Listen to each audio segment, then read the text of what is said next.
नमस्कार दोस्तों, मेरा नाम है आकाश और आप सभी का एक बार फिर से मेरे YouTube channel A to Z study में बहुत बहुत स्वागत है। और आज की क्लास में हम लोग पढ़ने वाले हैं क्लास थर्ड हिंदी का पाठ नंबर 12, जब मुझको सांप ने काटा। और ये रही उसकी कुछ तस्वीरें। आइए अब हम इसकी रीडिंग शुरू करते हैं। जब मुझको सांप ने काटा, एक दिन मैंने अपने अहाते में एक छोटा सा सांप रेंगते देखा। वह धीरे धीरे रेंग रहा था। मुझको देखते ही वह भागा और वहीं पर पड़े हुए नारियल के एक खोल में घुसकर छिप गया। मैंने पत्थर का एक टुकड़ा उठाया और उससे नारियल के खोल का मुंह बंद कर दिया। उसे लेकर मैं नानी के पास दौड़ा गया। इसका मतलब ये है कि इसमें जो लेखक हैं वो ये कह रहे हैं कि एक दिन की बात है, उन्होंने अपने घर के अहाते में एक छोटे से सांप को रेंगते हुए देखा। अहाता हम घर के उस हिस्से को बोलते हैं जहाँ पे जानवर बांधे जाते हैं। वह धीरे धीरे रेंग रहा था, मतलब कि जो सांप था वो छोटा सा था और बहुत ही धीरे धीरे रेंग रहा था। और जैसे ही उसने लेखक को देखा, वो फट से डर के वहां से तेजी से भागने लग गया। उसको पास में एक नारियल का खोल मिला। नारियल का खोल मतलब आप लोगों ने नारियल देखा ही होगा। तो नारियल के जो ऊपर का हिस्सा होता है उसको हम नारियल का खोल कहते हैं। और उसके अंदर घुस के छुप गया। लेखक को पास ही में एक पत्थर पड़ा मिला। लेखक ने उस पत्थर से नारियल को ढक दिया, मतलब उस नारियल को पूरी तरीके से बंद कर दिया। और उस नारियल के खोल को लेकर वो अपनी नानी के पास गए और उनसे कहा कि देखो देखो नानी, मैंने एक सांप को पकड़ लिया। मैंने कहा, नानी देखो, मैंने सांप पकड़ा है। नानी चीख उठी, सांप! वह इतना घबरा गई कि लगी जोर जोर से चीखने पुकारने। नाना ने सुना तो अंदर दौड़े आए। जब उन्हें पता चला कि नारियल के खोल के अंदर सांप है, तो उन्होंने मेरे हाथ से उसे छीनकर दूर फेंक दिया। नन्हा सांप बाहर निकल आया और रेंगते हुए पास की झाड़ी में गायब हो गया। नाना ने मुझसे कहा, खबरदार, फिर कभी सांप के पास मत जाना। सांप बहुत खतरनाक होता है। इसका मतलब ये है कि जब लेखक नानी के पास आके बोलते हैं कि उन्होंने एक सांप को पकड़ लिया है और वो सांप उस नारियल के खोल में है, तो ये सारी बातें सुन के जो नानी है वो बहुत ज़्यादा डर जाती हैं और चीखने चिल्लाने लग जाती हैं। उनकी चीख और पुकार सुन के जो नाना जी हैं वो बाहर से अंदर भागते भागते आते हैं। और उन्हें जैसे ही पता चलता है कि नारियल के खोल के अंदर सांप है, वो उस खोल को लेखक के हाथों से छीन के तुरंत दूर फेंक देते हैं, जिससे कि जो खोल पे ढका हुआ हमारा पत्थर था वो भी हट जाता है। और जो नन्हा सांप था वो खोल से निकल के पास की झाड़ियों में छिप जाता है। इतना सब होने के बाद में जो नाना हैं लेखक के, वो लेखक की तरफ देखते हैं और फिर उनसे कहते हैं कि खबरदार, आज के बाद कभी सांप के पास मत जाना या फिर सांप से मत खेलना, क्योंकि वो बहुत ही खतरनाक होते हैं। उसी दिन शाम को मैं एक बार को पकड़ने की कोशिश कर रहा था कि उसने काट खाया। बड़ी जोर से दर्द उठा। मुझे दर्द से कराहते देखकर नानी ने सोचा कि मुझे सांप ने काट लिया है। मैंने दौड़कर नानी को उंगली दिखाई। उन्होंने जल्दी से नाना को पुकारा। नाना तुरंत दौड़े आए और मेरी उंगली को देखा। जहां बर ने काटा था वहां नीला निशान पड़ गया था। वह चट मुझे गोद में उठाकर बाहर भागे। बाग और धान के खेतों को पार करके भागते भागते वह अपने घर से दूर एक छोटी सी झोपड़ी के सामने जाकर रुके। वहां पहुंचते ही उन्होंने आवाज लगाई। इसका मतलब होगा कि जो लेखक हैं वो उसी शाम को, मतलब जिस दिन सांप वाला कांड हुआ था, उसी शाम को एक बर यानी कि बरैया को पकड़ रहे थे। बरैया को पकड़ने की कोशिश में जो बरैया थी उसने लेखक के उंगली पे काट लिया था, जिससे कि उन्हें बहुत तेज दर्द होने लगा। तभी वहां पे उनकी नानी आ गई। नानी ने जब लेखक को दर्द में कराता देखा तो उन्हें लगा कि फिर से शायद लेखक को सांप ने काट लिया है। लेखक भी अपनी नानी के पास आए और उन्होंने उन्हें अपनी उंगली दिखाई। उंगली देखते ही नानी ने, जो नाना है, उनको आवाज लगाई। जैसे ही नाना अंदर आए उन्होंने भी लेखक की उंगली देखी जो कि अब नीली पड़ चुकी थी। लेखक के नाना ने ना आओ देखा ना ताओ, उन्होंने तुरंत लेखक को उठाया और वहां से वो भाग गए। और अपने घर से काफ़ी ज़्यादा दूर एक झोपड़ी के पास आके रुके और फिर उन्होंने वहाँ पे आके आवाज़ लगाई। एक बूढ़ा आदमी बाहर निकला। वह सांप के काटने का मंत्र जानता था। नाना ने उससे कहा, इस बच्चे को सांप ने काट लिया है, इसकी झाड़ फूक कर दो। बूढ़ा मुझे झोपड़ी में ले गया। उसने मेरी उंगली देखी और बोला, चुपचाप बैठो, हिलना डुलना मत। फिर पीतल के बर्तन में पानी लाया और मेरे सामने बैठकर मंत्र पढ़ने लगा। मैं चाहता तो बहुत था कि उस बूढ़े को बता दूं कि मुझे सांप ने नहीं बर ने काटा है, पर मेरे नाना मुझे कसकर पकड़े रहे और मुझे बोलने ही नहीं दिया। जैसे ही मैं कुछ कहने को मुंह खोलता, वह डांट कर कहते, चुप। डर के मारे मैं चुप हो जाता। हमारे पीछे पीछे हमारी नानी भी कई लोगों के साथ वहां आ पहुंची। सब लोग उदास खड़े देखते रहे। इसका मतलब यह है कि जब लेखक के नाना झोपड़ी के बाहर पहुंचे और उन्होंने आवाज लगाई तो झोपड़ी से एक बूढ़ा आदमी निकला। बूढ़े आदमी को देखकर नाना ने कहा कि इस बच्चे को सांप ने काट लिया है, इसकी थोड़ी सी झाड़ फूक कर दीजिए। यह बात सुन के जो बूढ़ा था वो लेखक को अपनी झोपड़ी में ले गया और उनकी उंगली देखकर बोला कि चुपचाप बैठो, हिलना डुलना बिल्कुल भी नहीं। और फिर एक पीतल के बर्तन में पानी लाया और फिर लेखक के सामने बैठकर वो मंत्र पढ़ने लग गया। जो लेखक हैं वो काफ़ी बार चाहते थे कि वो उस बूढ़े को बताएं कि उन्हें सांप ने नहीं बल्कि एक बढ़ैया ने काटा है, लेकिन उन्हीं के बगल में उनके नाना जी उन्हें कस के पकड़े बैठे हुए थे। और जैसे ही लेखक बोलने के लिए अपना मुंह खोलते, उनके नाना जी उन्हें डांट के चुप करा देते और कहते चुपचाप बैठे रहो, जिससे कि जो लेखक हैं वो भी अपने नाना जी से डर गए और अब वे चुपचाप वहां पर बैठे रहे। थोड़ी देर बाद वहां पर उनकी नानी भी आ गई और उन्हीं के साथ में गांव के कुछ लोग भी वहां पर आ गए। तब तक मेरी उंगली का दर्द जा चुका था, फिर भी मुझे वहां जबरदस्ती बैठकर झाड़ फूक करवानी पड़ रही थी। कुछ मिनट बाद बूढ़ा आदमी उठा। उसने उसी बर्तन के पानी में मेरी उंगली धोई और मुझे पिलाया भी। उसने मुझे बोलने से मना कर दिया ताकि दवा का पूरा असर हो। फिर वह नाना से बोला, जय हो भगवान की, अब बच्चा खतरे से बाहर है। अच्छा हुआ आप समय रहते मेरे पास ले आए, बड़ी जहरीले सांप ने काटा था। सब लोगों ने बूढ़े को उसके अद्भुत इलाज के लिए बहुत बहुत धन्यवाद दिया। घर लौटने के बाद नाना ने उसके लिए बहुत सी चीजें भेंट में भेजी। और इस पाठ के लेखक हैं शंकर। इसका मतलब ये है कि जो लेखक की उंगली का दर्द था वो थोड़े समय तक ऐसे ही बैठे रहने के कारण सही हो गया। अब उन्हें उतनी ज़्यादा परेशानी भी नहीं हो रही थी, लेकिन उसके बावजूद जो झाड़ फूक था वो अब भी जारी था और वो चल रहा था। कुछ देर बाद वो जो बूढ़ा आदमी था वो उठा। उसने जिस बर्तन में पानी लेके आया था उसी बर्तन में लेखक की उंगली धुलाई और फिर कहा कि उसी पानी को पी लो और कहा कि मुंह मत खोलना, मतलब कुछ बोलना नहीं, ताकि दवा का असर हो। और फिर वो बूढ़ा आदमी लेखक के नाना की तरफ मुड़कर बोला कि आप उसको जल्दी ले आए, नहीं तो बहुत देर हो जाती। भगवान की दया से अब बच्चा एकदम ठीक है और जिस सांप ने बच्चे को काटा था वो बहुत ही जहरीला सांप था। बूढ़े की ये बातें सुन के जो गांव वाले थे उन्होंने उसका काफी ज्यादा धन्यवाद दिया। और वापस लौटने के बाद में, मतलब जब लेखक और उसके नाना नानी घर लौट आए तो उसके बाद लेखक के नाना ने उस बूढ़े को काफी सारी चीजें भेंट में भेजी। इसमें भेंट का मतलब होता है तोहफे यानी कि गिफ्ट। और एक और चीज़, मैंने इस पाठ में काफ़ी ज़्यादा बार लेखक शब्द का इस्तेमाल किया है। तो देखिए इस पाठ को पढ़ के ऐसा लग रहा है कि जो लेखक यानी कि जो ये शंकर हैं, इन्होंने अपनी ही जीवन की किसी घटना को लिखा है। तो इसीलिए मैं इसमें बच्चे की जगह पे बार बार लेखक को बता रहा हूँ, क्योंकि वो कहीं ना कहीं अपने ही जीवन की किसी एक घटना को बता रहे थे।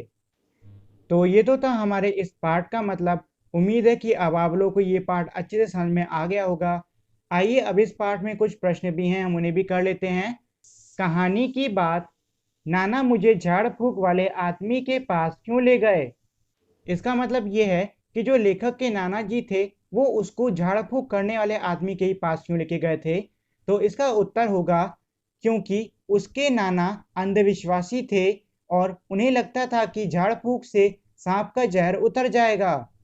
तो इसका मतलब ये है क्योंकि जो लेखक के नाना थे वो अंधविश्वासी थे। और अंधविश्वासी का मतलब ये होता है कोई एक ऐसा व्यक्ति जो कि भगवान में इतना ज़्यादा विश्वास रखता है।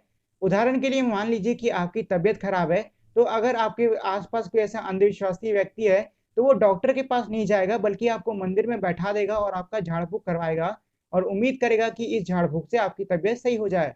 तो मतलब अब आप समझ गए होंगे कि अंधविश्वासी हम उन लोगों को कहते हैं जो कि भगवान में हद से ज़्यादा ही मानते हैं। तो इस उत्तर में भी यही कहा गया है, क्योंकि जो लेखक के नाना थे वो इतने ज़्यादा अंधविश्वासी थे कि उन्हें ऐसा लगता था कि झाड़ फूक से ही जो सांप का जहर है वो उतर सकता है। अगला प्रश्न है, मैं बूढ़े आदमी को क्या बताना चाहता था। तो इसका मतलब यह है कि जो लेखक हैं वो ये कह रहे हैं कि जो बूढ़ा आदमी था वो उसे क्या बताना चाहते थे। तो इसका उत्तर होगा, वो बूढ़े आदमी को यह बताना चाहते थे कि उन्हें बर ने काटा है। इसका मतलब यह है कि वो जो बूढ़ा आदमी है उसे ये बताना चाहते थे कि उसे एक बरैया ने काटा है, सांप ने नहीं। अगला प्रश्न है, जब सांप नारियल के खोल में घुस गया तो मैंने क्या किया था। मैंने ऐसा क्यों किया होगा।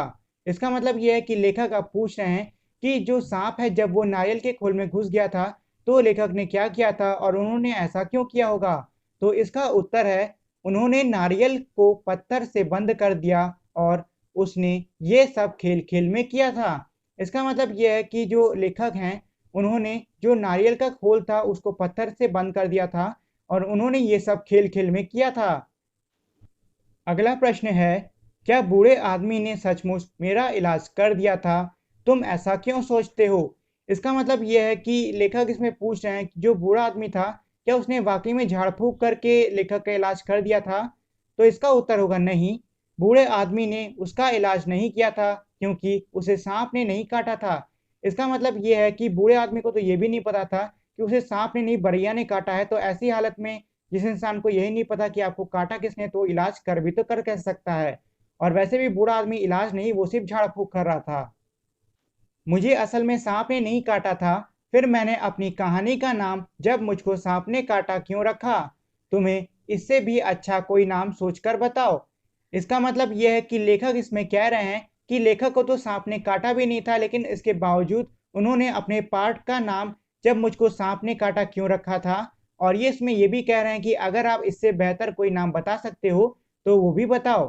तो इसका उत्तर होगा, उसे सांप ने नहीं बल्कि बर ने काटा था, परंतु सबको ऐसा लगता था कि उसे सांप ने काटा है, इसलिए उसने इस पार्ट का नाम जब मुझको सांप ने काटा रख दिया और मैं इस पार्ट का नाम जब मुझको बर ने काटा रखता।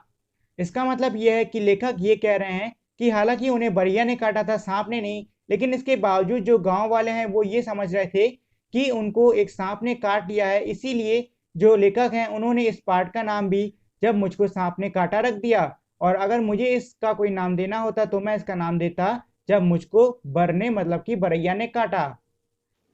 अगला प्रश्न है, उई माँ, कहानी में लड़के को बर काट लेती है, बर का डंक होता है, कुछ और कीड़ों का नाम लिखो जो डंक मारते हैं। इसका मतलब ये है कि इसमें कह रहे हैं कि जो ये कहानी है इसमें जो लड़का है उसको एक बर यानी कि बरैया काट लेती है, बरैया का डंक होता है। अब आपको नीचे ऐसे ही कुछ कीड़ों के नाम लिखने होंगे जिनके की डंक होते हैं। तो देखिए इसमें मैंने 3 नाम लिख दिए हैं, बाकी एक नाम आपको खुद से सोच के लिखना होगा। तो जो 3 नाम मैंने लिखे हैं वो हैं मच्छर, मधुमक्खी और बिच्छू। और जो चौथा नाम है वो आपको खुद से ही सोच के लिखना होगा।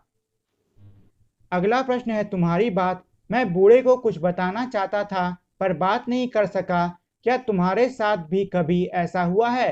तो इसका मतलब ये है कि ये इसमें कह रहे हैं कि जिस तरीके से पाठ में ये बूढ़े आदमी को बताना चाहते थे कि उन्हें सांप ने नहीं बर ने काटा है, वैसे ही कह रहे हैं कि अगर आपके साथ भी ऐसी कोई घटना हुई हो कि जब आप किसी को कुछ बताना चाहते हो लेकिन बता नहीं पाए हो, तो आपको उस घटना को नीचे हमारे यहाँ पे लिखना होगा। अगला प्रश्न है, क्या तुमने कभी सांप देखा है। तुमने सांप कहाँ देखा है, उसे देखकर तुम्हें कैसा लगा। इसका मतलब यह है कि इसमें पूछ रहे हैं क्या कभी आपने अपने जीवन में सांप देखा है, अगर देखा हो तो हाँ लिखिए। तुमने सांप कहाँ पर देखा है और आपने उस सांप को जो देखा है उसको आपने कहाँ पर देखा है और उस सांप को देखकर आपको कैसा महसूस हुआ। तो वो सारी चीजें आपको इसमें लिखनी होंगी। अगला प्रश्न है, अपने घर पर पूछो कि अगर किसी को सांप काट ले तो वे क्या करेंगे। इसका मतलब यह है कि इसमें कह रहे हैं कि आपको अपने घर वालों से पूछना होगा कि अगर कभी किसी को कोई सांप काट लेता है तो उस व्यक्ति को क्या करना चाहिए। इसका उत्तर होगा, जिस जगह पर सांप ने काटा है उसके ऊपर और नीचे कस के पट्टी बांध लो ताकि जहर आगे ना फैल सके और फिर तुरंत डॉक्टर के पास जाओ। इसका मतलब ये है कि अगर आपको कभी सांप ने काट लिया है तो जिस जगह पर भी सांप ने काटा है उसके ऊपर और नीचे कस के पट्टी बांध दीजिए, जिससे कि जो जहर है वो फैल नहीं पाएगा। और ऐसा करने के बाद आपको तुरंत डॉक्टर के पास में पहुंचना होगा। अगला प्रश्न है, अब क्या करें? तुम क्या करोगी अगर तुम्हें या तुम्हारे आसपास, इसका मतलब यह है कि नीचे इन्होंने कुछ घटनाएं दी हुई हैं और फिर कहा है कि आपको बताना है कि आप इन घटनाओं में क्या करोगे अगर आपको या फिर आपके आसपास किसी के साथ में ये घटनाएं घटती हैं। तो पहली घटना है, किसी को बर काट ले, मतलब अगर किसी को बरैया काट ले, जिस जगह पर बर ने काटा है उस जगह पर लोहे को रगड़ दो जिससे डंक निकल जाएगा और फिर तुरंत डॉक्टर के पास जाए। इसका मतलब ये है कि जिस जगह पर भी जो बरैया है उसने काटा है उस पे किसी लोहे की चीज को रगड़ दो, जिससे कि जो डंक है वो निकल जाएगा और उसके निकलते ही आपको तुरंत डॉक्टर के पास में जाना होगा। अगली घटना है, किसी को चोट लग जाए। देखिए, किसी को अगर चोट लग जाती है तो चोट को डिटॉल से साफ करके पट्टी बांध लो और फिर डॉक्टर को दिखाओ। इसका मतलब यह है कि अगर चोट लग जाए तो जो भी चोट है उसको पहले तो आप डिटॉल के साथ में साफ कर लो। डिटॉल हो गया या फिर कोई भी और हमारा एंटीसेप्टिक है तो उससे साफ कर दो घाव को और फिर उस पर पट्टी बांध के डॉक्टर को जाके दिखा दो। अगली घटना है, किसी की आंख में कुछ पड़ जाए, मतलब अगर किसी की आंख में कुछ पड़ जाए तब आप क्या करोगे? तो हम आंखों को ठंडे पानी से साफ करेंगे। इसका मतलब यह है कि अगर आंख में कुछ पड़ जाए तो हम आंख को ठंडे पानी से साफ करेंगे। किसी की नाक से खून बहने लगे, और आखिरी ये हमारा कि अगर किसी की नाक से खून बहने लगे तब आप क्या करोगे? तो इसमें हम लिखेंगे, उसे पीठ के बल लिटा देंगे और उसके सिर पर ठंडा पानी डालेंगे। इसका मतलब यह है कि हम जो भी व्यक्ति है जिसके नाक से खून निकल रहा है उसको पीठ के बल लिटा देंगे और फिर उसके सिर पे हम ठंडा पानी को डालेंगे। इसी में अगला है, कक्षा में इन पर बातचीत करो। हो सके तो किसी नर्स या डॉक्टर को कक्षा में आमंत्रित कर बात करो। इसका मतलब यह है कि ये जो ऊपर जितनी भी हमारी घटनाएं हैं आपको इसके बारे में अपनी कक्षा, मतलब कि अपनी क्लास में बातचीत करनी होगी। और अगर आपसे हो सके तो अपनी क्लास में किसी डॉक्टर या फिर नर्स को भी बुला लो ताकि वो आपको बता सके कि आप जिन चीज़ों पे बात कर रहे हो वो सही है या फिर गलत। अगला प्रश्न है, जरा सोचो तो, नारियल के खोल जैसी और कौन सी चीजों में सांप छिप सकता है? इसका मतलब यह है कि अब आपको इसमें लिखना होगा कि जिस तरीके से सांप नारियल के खोल में छुप गया था वैसे ही वो और कौन कौन सी चीजों में छुप सकता है। तो इसका उत्तर होगा बर्तन, फूटे मटके, झाड़ियों और पत्तों के ढेर में सांप छिप सकता है। अगला प्रश्न है, वह खोल अहाते में कैसे पहुंचा होगा? तो इसका उत्तर होगा, हो सकता है कि किसी ने नारियल खाकर उसका खोल वहीं पर फेंक दिया होगा। अगला प्रश्न है, घर के हिस्से। नीचे कुछ शब्द दिए गए हैं, उन शब्दों में से कुछ शब्द घर से संबंधित हैं, उन पर घेरा लगाओ। इसका मतलब यह है कि नीचे इन्होंने कुछ शब्द दे दिए हैं और अब ये कह रहे हैं कि ये जो हमारे शब्द हैं इनमें से काफ़ी शब्द ऐसे हैं जो कि हमारे घर से जुड़े हुए हैं। आपको उन सभी शब्दों पे घेरा लगाना होगा।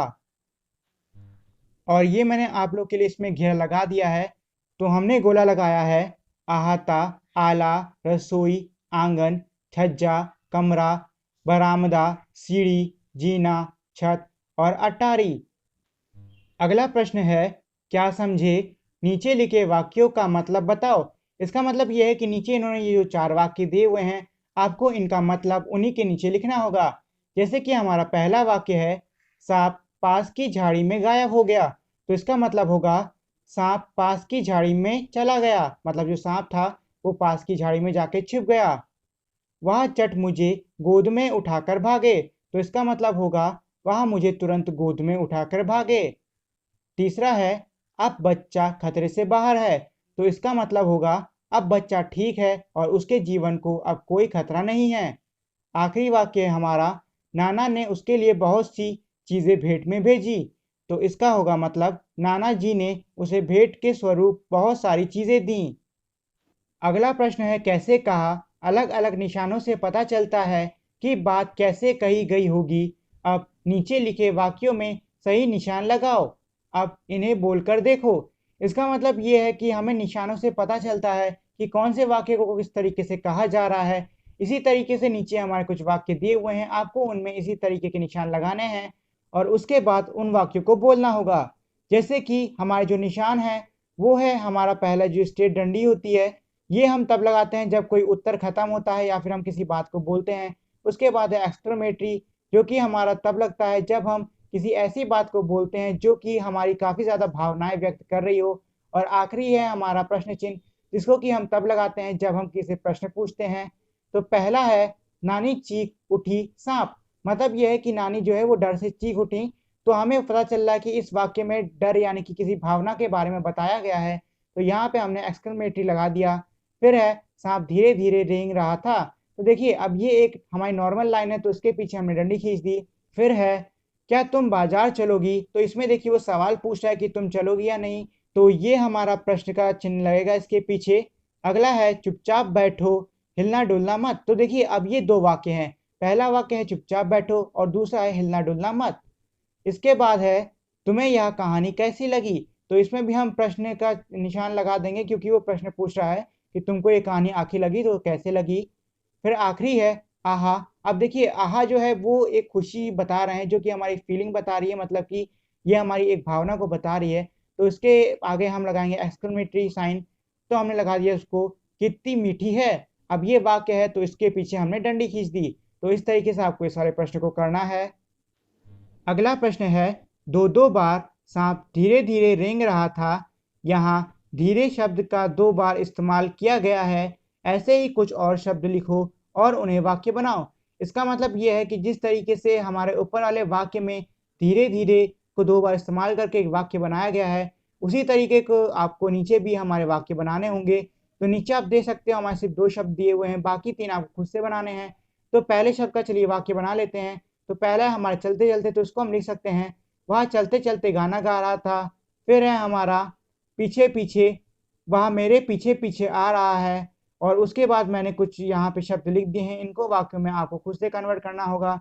तो हमारे शब्द हैं आगे आगे, सोते सोते और हंसते हंसते। अगला है इसमें भूल भुलैया। अब देखिए भूल भुलैया एक प्रकार का खेल है, चाहो तो आप इसको खेल सकते हो किसी पेन पेंसिल की मदद से। एक ऐसी लकीर इन जो हमारी सुरंगें हैं इनके थ्रू लेके जाओ जो कि इस औरत तक पहुंच जाए। अब देखिए इस पार्ट के आखिरी में हमारे सांपों के लिए कुछ तथ्य दिए हुए हैं, आइए इन तथ्यों को भी पढ़ लेते हैं क्योंकि इन तथ्यों से हमें सांप के बारे में और भी ज़्यादा जानकारी मिलेगी। तो हमारा पहला तथ्य है सांप अपना भोजन चबाते नहीं हैं, वे भोजन को साबुत निकलते हैं। इसका मतलब यह है कि जो कुछ भी सांप खाता है वो कभी चबाता नहीं है, बल्कि सीधे उसको निगल जाता है। सांप कभी बढ़ना बंद नहीं करता, इसका मतलब यह है कि जो सांप होता है वो कभी भी बढ़ना बंद नहीं करता है तब तक जब तक कि वो मर ना जाए। फिर है सांप नाक से नहीं सूंघते, सूंघने के लिए सांप जीभ का इस्तेमाल करते हैं, तो ये भी हमारा एकदम सही है। इसका मतलब यह है कि जो सांप है वो अपनी नाक से सूंघ नहीं सकता है, इसीलिए वो बार बार अपनी जीभ बाहर निकालता है ताकि वो पता कर सके कि उसके आसपास कोई शिकार या फिर शिकारी तो नहीं है। सांप के कान नहीं होते, इसीलिए सांप बिन की धुन सुनकर नहीं नाच सकता। वास्तव में वह बिन बजाने वाले सपेरे से डरकर अपना फन फैला लेता है और लोग समझते हैं कि वह झूम रहा है। तो इसका मतलब यह है कि जो सांप है उसको सुनाई नहीं देता है, बल्कि जब बीन बजती है तो वो फन अपना इसलिए फैलाता है ताकि वो जो सामने वाला जो सपेरा है उस पर किसी वक्त हमला कर सके, ना कि इसलिए कि वो झूम रहा है। क्योंकि सीधी सी बात है, अगर आपके पास कान नहीं है तो आप गाने को क्या सुनोगे। अगला तथ्य ये है कि जो सांप है वो दूध भी नहीं पीता है, बल्कि सांपों को जबरदस्ती दूध फैलाया जाता है जिसकी वजह से ज्यादातर सांप हमारे मर भी जाते हैं। अगला तथ्य है भारत में लगभग 50 तरह के सांप जहरीले हैं, पर सिर्फ 5 सांपों के जहर से आदमी को खतरा होता है। इसका मतलब यह है कि भारत में तकरीबन 50 प्रजातियां ऐसी है पाई जाती हैं सांप की जो कि जहरीली होती हैं, लेकिन इन 50 में से सिर्फ 4 प्रजातियां हमारी ऐसी हैं जिनकी जहर से इंसान के जीवन को खतरा हो सकता है। और इसी के साथ में हमारे ये आज का टॉपिक यहीं पे ख़त्म होता है। मुझे नीचे कमेंट करके ज़रूर बताएं कि आपको ये वीडियो कैसी लगी, अच्छी लगी, बुरी लगी, या फिर इसमें से कोई ऐसा हिस्सा था जो कि आपको समझ में नहीं आया, तो वो भी आप मुझसे कमेंट में पूछ सकते हो। अगर आपको ये वीडियो अच्छी लगी हो तो मेरी इस वीडियो को लाइक करें, शेयर करें, और अगर आप इस चैनल पर नए हो तो इसे सब्सक्राइब करना भी ना भूलें, और साथ ही में उस बेल आइकन को भी दबा दें ताकि मेरी जो नई वीडियोज़ हैं उनके अपडेट्स आपको सबसे पहले मिलें। तो आज के लिए बस इतना ही। मिलते हैं हम अब अगली वीडियो में, तब तक के लिए नमस्कार।